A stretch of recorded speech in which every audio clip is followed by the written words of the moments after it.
Hello, আসসালামু আলাইকুম। আশা করি সবাই অনেক বেশি ভালো আছেন। আজকের ভিডিওটা হচ্ছে পদ্মা গার্ডেন বড়কুঠি নিয়ে। আজকে অনেকদিন পর চলে আসলাম হাঁটতে হাঁটতে, আসলে আমার বাসা থেকে অনেক কাছেই। তো আপনাদেরকে একটু পদ্মা গার্ডেনের এখনকার বর্তমান আপডেটটা দেখানোর জন্য আসলে ভিডিওটা করা। তো আজকে চলে আসলাম আমি আর সোহেল ভাই। তো এখন বর্তমানে আমরা রয়েছি পদ্মা গার্ডেনের ঠিক মেন গেট দিয়ে ঢুকে হাতের বাম পাশে। এখানে মোটরসাইকেল গ্যারেজ, তারপরে সব কিছু এখানে রাখা যায়। তো এখানে একটা অনেক সুন্দর ব্রিজ রয়েছে, দেখতে পাচ্ছেন। এটা হচ্ছে পদ্মা গার্ডেনের সবচেয়ে পুরাতন ব্রিজ। তো এই ব্রিজের হাতের বাম পাশে একটা অনেক সুন্দর জায়গা রয়েছে।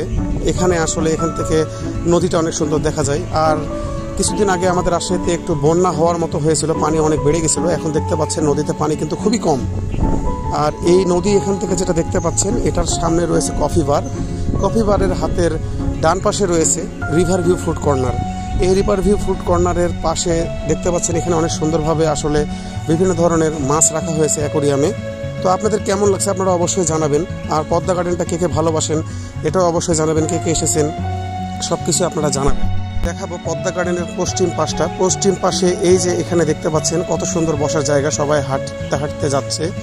আসলে এই জায়গাটাতে একসময় আমরা সবাই আড্ডা দিতাম। যখন আমি অনার্সে পড়তাম তখন আমরা 14-15 জন ফ্রেন্ডরা একসাথে বসে এখানে আড্ডা দিতাম। কিন্তু এখন বর্তমানে সময়ের কারণে সবাই ব্যস্ততা, সবার সাথে সবসময় দেখা হয় না। আমরাও আর আগের মতো এখানে এসে বসি না। তো অনেকদিন পর মনে হলো যে আজকে একটু পদ্মা গার্ডেনে যাই, আপনাদের পদ্মা গার্ডেনের আপডেটটা দেখাই, এই জন্য আর কি ভিডিও করা। পাশ দিয়ে যে রাস্তাগুলো রয়েছে দেখতে পাচ্ছেন, এখানে বিভিন্ন ধরনের খাবার পাওয়া যায়। এখানে চটপটের দোকান সবচেয়ে বেশি, পেয়ারা মাখানো সব ধরনের খাবার আপনারা এখানে পেয়ে যাবেন যদি আসেন। আর আরেকটা কথা না বললেই না, রাজশাহী টিবাদ ছিল প্রথম রাজশাহীতে ঘোরার জায়গা। তারপরে দ্বিতীয় কোনো জায়গা যদি বলা হয় তাহলে এই পদ্মা গার্ডেনটাই ছিল। তো এখন বর্তমানে মুক্ত মঞ্চ, তারপরে সিএনবির মোড় এসব হওয়ার কারণে পদ্মা গার্ডেনের ভিড়ের পরিমাণটা একটু কমে গেছে। এখন মানুষজন একটু কমই থাকে। আর এখানে আসলে স্কুল কলেজের স্টুডেন্টরাই সবচেয়ে বেশি বসে। তারপরে এখন যদি আরও পশ্চিম দিকে যায় তাহলে এখানে দেখতে পাবেন ছোট বাচ্চাদের আসলে খেলাধুলার অনেক জিনিসপত্র রয়েছে, যেরকম ট্রেন, তারপরে নাগরদোলা। আর এখানে একটা কনভেনশন সেন্টার রয়েছে পদ্মা গার্ডেনের।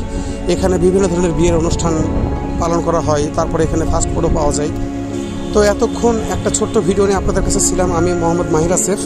তো দেখা হবে আপনাদের সাথে নতুন কোনো ভিডিওতে। ভিডিওটা ভালো লাগলে অবশ্যই পেজটাকে ফলো করবেন, ইউটিউব থেকে দেখে থাকলে চ্যানেলটাকে সাবস্ক্রাইব করবেন।